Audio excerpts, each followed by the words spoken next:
I found this book at my local county library. I liked it so much, I bought a used paperback copy off of eBay. I had Mrs. Magdad read it too, and she also enjoyed it. Witold Rybczynski is an architect and emeritus professor of urbanism at the University of Pennsylvania. The New York Times asked him to write an article for their special Millennium issue of their Sunday magazine on the best tool of the millennium. That writing assignment grew into a book.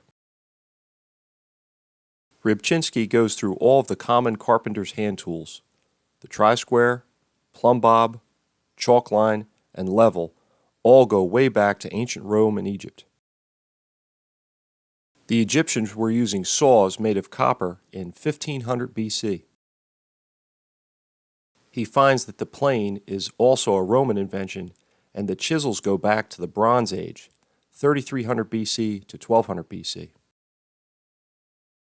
Every tool he researched had origins much older than the millennium. Rybczynski considers the brace, but decides it's too boring to be anointed the best tool of the millennium. It was actually his wife Shirley that suggested the screwdriver. She told him, "You always need a screwdriver for something." Early screwdrivers were called turn screws, a literal translation of the French tournevis. In the late 1400s, the firing mechanism of the newly devised matchlock guns was fastened to the wood stock with screws. Around the same time period, jousting became a popular sport. Screws were used along with rivets in the construction of the suits of armor worn by the competitors. Rybczynski discovers that the earliest screwdrivers for matchlocks and jousting armor were actually part of multi-tools. Rybczynski then turns his attention to the invention of the screw. Early screws were made by hand and expensive. It wasn't until the late 1700s in England that the Wyatt brothers perfected a method of mass-producing screws.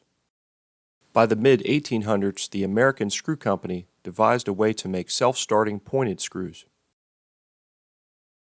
Rybczynski examines the chicken and egg question of how precision screws were first made. A screw-cutting lathe requires a precision lead screw in order to cut threads with a consistent pitch.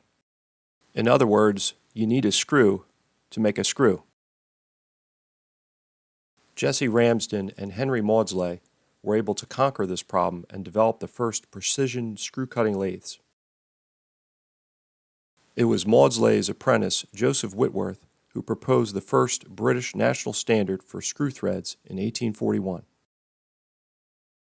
Rybczynski also touches on the interesting history of the development of the Robertson and Phillips screw heads and screwdrivers.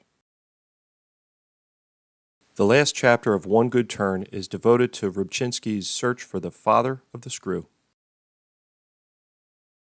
Rybczynski made what could have been a dry history lesson interesting and easy to read. The book is sparsely illustrated throughout. It includes a glossary of tools drawn by the author. Rybczynski mentions taking a trip to the Mercer Museum in Doylestown, PA. Henry Mercer completed his 6-story concrete castle in 1916. It houses over 50,000 pre-industrial tools. I think Mrs. Magdad and I will have to plan a visit. I would definitely recommend this book, especially if you're a tool nerd or a history buff. I mean, what kind of maniac doesn't like screwdrivers? The paperback version of One Good Turn is available new on Amazon for about $13. Used copies are readily available for way less. I hope you enjoyed the video. Thanks for watching.